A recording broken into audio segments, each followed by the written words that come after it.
Blue Sniffers is Blue Snippers, and welcome back to Blitzkrieg Model Works. I'm Bob, you know me as Darkle on the forum. How's it going, everybody? Final reveal for the amusing hobby Jagdpanther 2 was a pretty good kit to build, other than the tracks, as I've said before, and I'll show you through the little vignette slash dio that I've done up for it. Okay, just move the camera around, just hang on a second. Okay, here's the finished scene in all its glory, such as it is. I wanted to keep it very simple, fairly flat base, a little bit of vegetation, just one figure to add a sense of scale and the human element to it.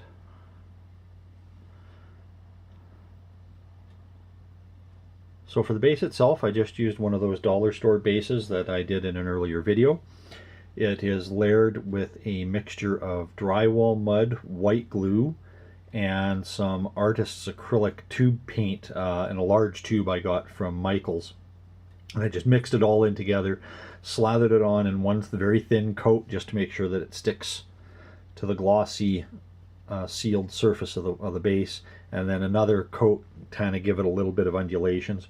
While it was still a little damp, I took an old set, an extra little bit of Furl model metal tracks, the transport tracks, and made the runs from other vehicles in there.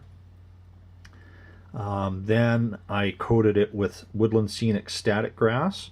Unfortunately, I totally forgot about layering it, so it's okay, it kind of went fine, but I only put one layer of static grass on. How you put static grass on is usually you can use something like PVA, or what we use here in North America is white glue, cut it with a little bit of water and just paint it on, and then sprinkle your static grass on. I used a spray adhesive made by 3M Super 77. Does the same thing. It glues it down, but unfortunately I totally forgot about layering it, like spraying it down, putting the adhesive down, sprinkling your static grass on, letting that dry for a bit, and then use something like hairspray to make it sticky, and then sprinkling more on it kind of layers it up, so you get really thick grass in some areas and really thin grass in others, and you can use different colors. And I completely forgot about that, but it looks okay. The little tufts I got from my local shop here. These are from Great Escape Games. There's other stuff that's out there. I've seen these available on eBay too. You get about twice as much product as you get in here, but it's about twice as much, because all the stuff I've seen, it tends to be from overseas, like over in the UK. I used a couple of different colors. The dry green is a little darker than the light green, but they match off pretty well. Also here and there I used this stuff. It's supposed to be poison ivy. Doesn't look too bad. You just tear that apart. The tufts are supposed to be self-adhesive. They're on like a wax paper back, and you peel them off and you stick them down. I found I had to use some super glue and kind of tack them down. And then to make sure they'd go in, I would take like a toothpick like this and kind of tap, tap, tap, tap, tap, tap, tap. So it doesn't mat down the grass, but it gets to stick. That one's peeling up. Like that.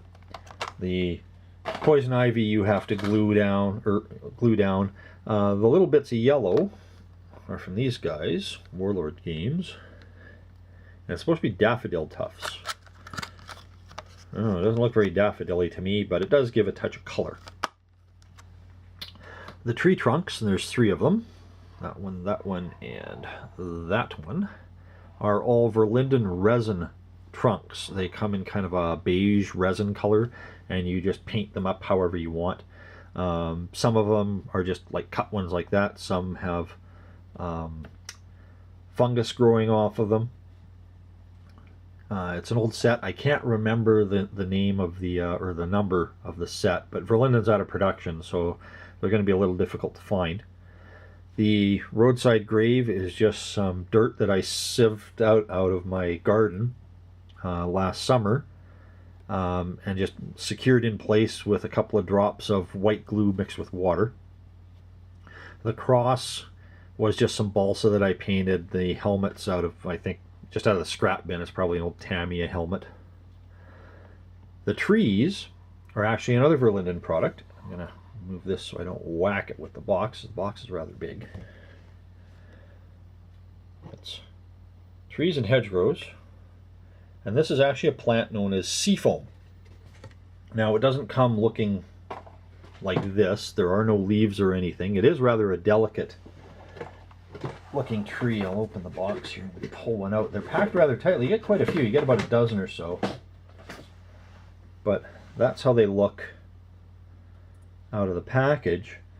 And then you get, and I put this into a little pill bottle because it was in a Ziploc baggie, but basically it's just colored sawdust. There's some light green, some bright green, some browns, and how you do that is you do it the same way as the static grass. You spray on like Super 77 or hair. I used hairspray for this, and then I just sprinkled the stuff over top over a piece of paper to catch it, the excess, and then I'd spray some more hairspray on, sprinkle some more, and you just keep layering it up until you get to the till it looks right for you. And then I just drilled a couple of holes, used white glue, stuck them in. The mud is a Vallejo product called Thick Mud, and it is thick.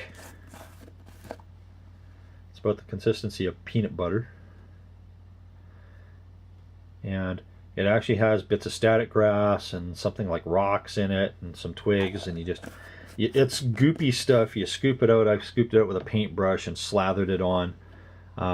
They don't tell you on the jar, but on Vallejo's site you can download a usage pamphlet, and they tell you to use your airbrush and kind of blow it around to wherever you want. It's the same stuff I put on the vehicle.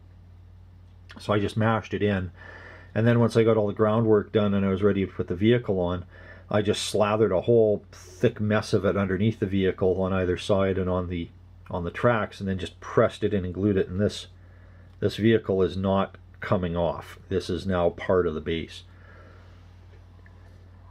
And that was about it. The figure painted up nice. He's out of the box. I didn't do any of my usual stuff, or cutting the hands off and making the cuffs hollow and things like that. I just did, like I said, strictly out of the box.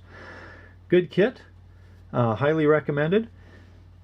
If you have any constructive comments, please in the comment section below. If you want to give a thumbs down, please tell me why you don't like the build, and like and subscribe for more updates. We're up to over 400. I'm not exactly sure, but I know it's over 400 at my last count. So thanks a lot, guys. I really do appreciate that. And happy building. And now it's back to that Jagdpanther dio. I got about half a dozen to 8 figures, I think, total to do up for that. So it's going to be a little while for me to get those done. All right. Talk to you later, guys. Enjoy the slideshow.